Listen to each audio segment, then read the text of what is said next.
People, Deluded, I'm back again. Now, Toby Alderweireld's agent, and likewise Mesut Özil have had something to say in relation to this whole debate of people cutting money, players cutting money and things like that.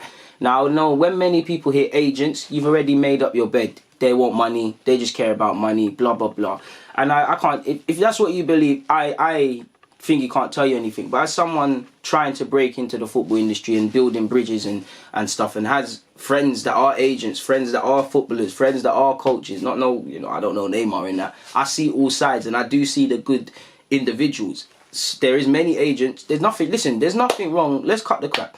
There's nothing wrong with an agent wanting to make money, provided, they're getting the best deal for their clients. And especially with what you're seeing with clubs now, they don't want to give their money even to helpful causes, really. So why not? There's nothing wrong with looking out for your client's interests, with wanting the best deal for yourself and your client, and making yourself a little change on the side.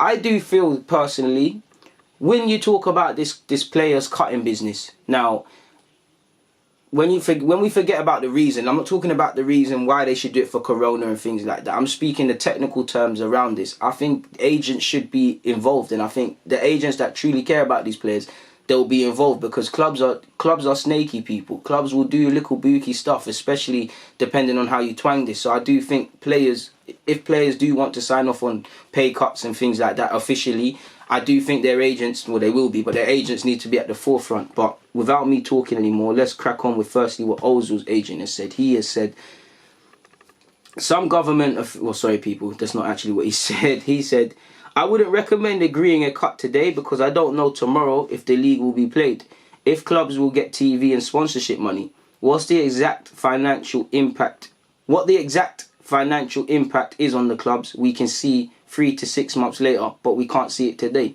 So clearly, he doesn't want to make any rash calls without knowing it. He said deferral is an option, but not to agree a cut today when clubs may still make the same profit as last year. When politicians tell players to do their part, it's a distraction because they can't even protect NHS staff, which is true. He's telling players and he's praising players, but what about these hedge fund owners? And again, deferral is one thing. You've seen today Southampton have come out and they'll do that.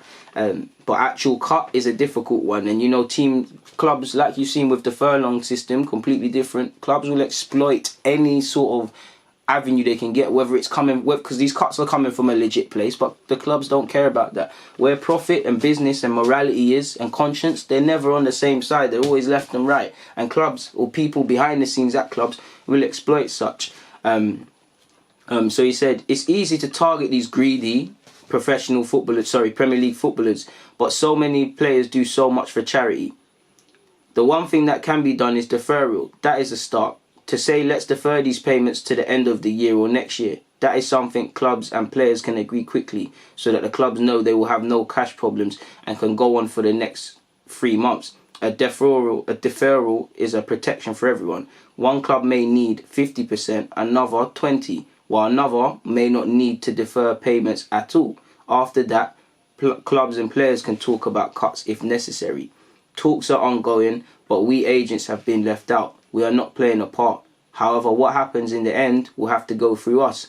And exactly, so it's counterproductive, really. I mean, if you can agree what you want, but if the agents who, in an ideal world, are acting on the best interests of their clients, they say, no, hold on, this is a bump because this and that. We're going around in circles, really and truly. And everyone needs to play their part, not just agents and players and executives. Everyone needs to work in tandem. But, like he said, he went on to say, they've been left out. Whatever happens, we'll obviously be involved. But he said the most important thing is to be fair and transparent, and that's fact. In relation to Toby's agent now, Mr. Francis sounds a bit more dramatic. He said clubs should not force their players into taking a pay cut unless it is essential for their survival, as it would undermine the principle of contractual stability. And he's actually said players can terminate contracts if forced into pay cuts. He said, in exchange for this risk, players cannot leave the club before the end of the contract, except when all parties agree otherwise. Players also know that during the contractual term, they can be sure the club will pay their salaries. Clubs now asking to reduce player salaries undermine this principle of contractual stability. If clubs insist on a wage reduction, players should be in the same situation as any regular worker. Clubs reducing their players' wages should accept that the player can terminate their employment for free, and these clubs should no longer be able to ask a transfer fee if the player would like to leave. So I'm not too sure what to make of that one, but when he I must admit, I didn't think of it that way. When he said work, because imagine me, well, I lost my role due to Corona, but big up you lot that still have a role. You know, if the goalposts change in your contract and things, or your wages change or whatever, you're going to say, no, hang on, what's all of this? So I believe footballers should still have the same in principle, people, really and truly, to be honest with you.